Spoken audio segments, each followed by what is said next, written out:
আল্লাহ সুবহানাহু ওয়া তাআলা যদি আরশে বা সপ্তম আসমানে না থাকেন, তাহলে হুজুর পাক সাল্লাল্লাহু আলাইহি ওয়াসাল্লামের সাথে সাক্ষাৎ করার জন্য কেন তাকে ওখানে নিয়ে গেলেন?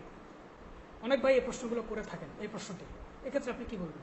আল্লাহ তাআলা এক এক নবীকে এক এক বৈশিষ্ট্য দিয়ে সম্মানিত করেছেন। এক একটা নবীর জন্য সাক্ষাতের জন্য কথা বলার জন্য এক একটা স্থান নির্ধারণ করে দিয়েছেন। ওনাদাইনাহু মিন জানিবিত তুরিল আইমান, তুর পাহাড়ের ডাইন দিক থেকে আমি মুসা আলাইহিস সালামকে ডেকেছি। ওয়াকাল্লামাল্লাহু মুসা তাকলিমা, মুসা আলাইহিস সালাম তুর পাহাড়ে কথা বলেছেন। তো এর দ্বারা বোঝা যাচ্ছে যে আল্লাহ তাআলা এক এক নবীকে এক এক জায়গায় কথা বলার জন্য সাক্ষাতের জন্য সম্মানিত করেছেন। ইউনূস আলাইহিস সালামকে সম্মানিত করেছেন মাছের পেটে নিয়ে, মুসা আলাইহিস সালামকে সম্মানিত করেছেন কোথায় নিয়ে?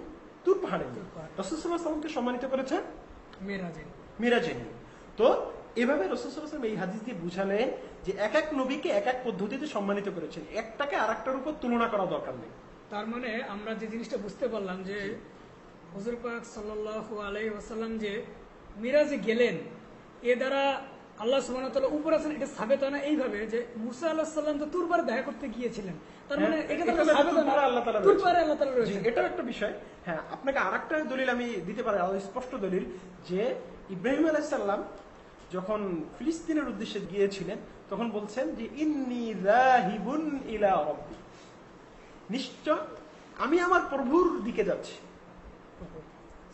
তো ইব্রাহিম আলাইহিস সালাম যখন বললেন যে আমি আমার প্রভুর দিকে যাচ্ছি, আপনি যেমন বলছেন যে আল্লাহ তাআলার সাথে সাক্ষাতের জন্য গিয়েছেন, ইব্রাহিম আলাইহিস সালামের কোরআনের এই আয়াত থেকে প্রমাণিত আল্লাহ তাআলা কোথায় আছেন? বাইতুল মুকাদ্দাস ফিলিস্তিনে আছেন।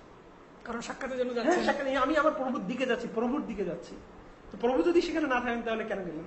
এখানে সরাসরি দিকের কথা উল্লেখ দিকের করেছেন। কথা উল্লেখ রয়েছে। তো আপনি যদি উপরে যাওয়ার কারণে উপরের দিক সাব্যস্ত করেন, তা আমি ইব্রাহিম আলাইহিস সালামের এই কথা থেকে বলতে পারি যে আল্লাহ তাআলা উপরে নয়, কোথায় আছেন? বাইতুল মুকাদ্দাসের দিকে রয়েছে।